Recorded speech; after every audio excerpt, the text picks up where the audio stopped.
একটা ভয়ঙ্কর হাদিস আছে, যারা কুরবানি করে না সামর্থ্য থাকার পরেও তাদের সম্পর্কে।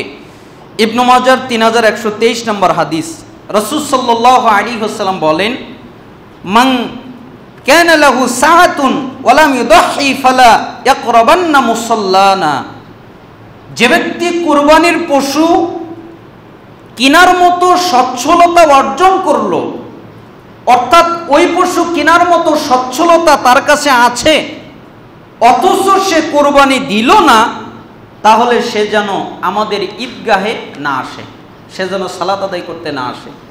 এই হাদিসটা নিয়ে কেউ কেউ দ্বিমত পোষণ করেছেন জয়ীফ হওয়ার ব্যাপারে, তবে মুহাদ্দিসিনে কিরামদের কাছে এটা গ্রহণযোগ্য একটা হাদিস, ভয়ঙ্কর একটা হাদিস। এজন্যই ওই আয়াতের সাথে এই হাদিসটা মিলে যায়। রাসূল সাল্লাল্লাহু আলাইহি সাল্লাম এর ভয়ঙ্কর বাণী, আর আল্লাহ তাআলা যেখানে বললেন ফাসাল্লি লিরাব্বিকা ওয়ানহার, তোমরা সালাত আদায় করো এবং তোমার প্রভুর সন্তুষ্টির উদ্দেশ্যে কুরবানি করো।